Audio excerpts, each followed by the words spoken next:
परिचय। माँ, हम अपने संगीत की कक्षा से वापस आ गए हैं। मुझे बहुत भूख लग रही है। मुझे भी। ठीक है बच्चों, ये सेब लो और अपने में बांट लो, तब तक मैं खाना बनाती हूँ। लेकिन माँ, हम इसे कैसे बांटेंगे? ये बहुत आसान है। सेब को चाकू से 2 बराबर भाग में काटो ताकि तुम दोनों को सेब का आधा हिस्सा मिल सके। बच्चों, आज आप अपने दैनिक जीवन में भिन्न के बारे में सीखेंगे। हमारे साथ आओ। आओ सीखें। भिन्न संख्याओं की अवधारणा का वर्णन करना, प्रत्येक भिन्न के अंश और हर को पहचानना, ये समझना कि किसी समुच्चय के पूर्ण या आंशिक भाग को प्रदर्शित करने के लिए भिन्न का प्रयोग कैसे करेंगे। दैनिक जीवन में भिन्न संख्याओं के उपयोग पर चर्चा करना। भिन्न संख्याएं क्या होती हैं? क्या आप गिन सकते हैं कि यहाँ कितने वृत्त हैं?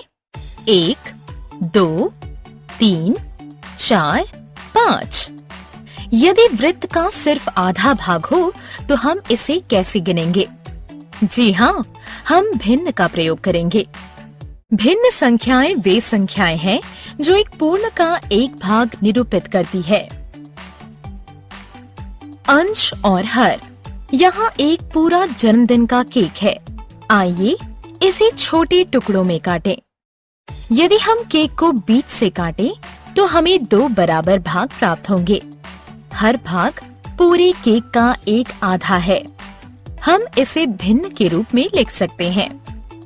ये संख्या जो हर कहलाती है हमें बताती है कि एक पूर्ण में से कुल कितने भागों से मिलकर बना है। ऊपर की संख्या को अंश कहते हैं जो भागों की संख्या बताता है। अतः ये केक का एक आधा है और ये केक का 2 आधा है। इसलिए 2 को 2 से भाग देने पर आएगा 1, जो कि एक पूरा केक है। चतुर्थांश क्या है? आइए अब केक को 4 भाग में काटें। हर भाग केक के 1/4 भाग को निरूपित करता है। अतः भिन्न होगी 1/4। इसे चतुर्थांश भी कहते हैं। ये केक का 1/4 है, ये 2/4 है, ये 3/4 है और ये 4/4 है। 4 को 4 से भाग देंगे, भागफल 1 होगा। अतः 4/4 मिलकर एक पूरा केक बनाते हैं। आप केक को और अधिक भागों में बांट सकते हैं। आओ खेलें। सही भिन्न संख्या को उचित स्थान में लगाओ। भिन्न संख्याओं का मुद्रा में प्रयोग। 25 पैसे के इस सिक्के को देखें। 25 पैसा एक सिक्का 1 रुपए के सिक्के का 1/4 होता है। इस प्रकार 10 रुपए का एक नोट 50 रुपए के एक नोट का 1/5वां भाग होता है।